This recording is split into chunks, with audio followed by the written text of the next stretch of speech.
Vamos falar de saúde bucal para os pequeninos? Doutora Marina Lima, odontopediatra, traz orientações para você. Bom dia, doutora!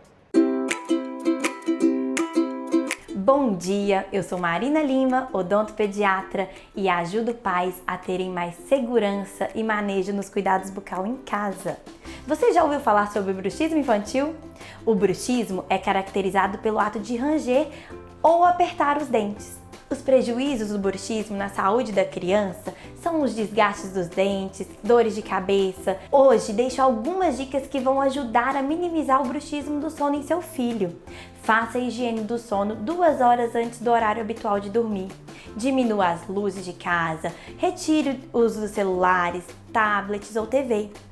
Limite a quantidade de açúcar durante o dia.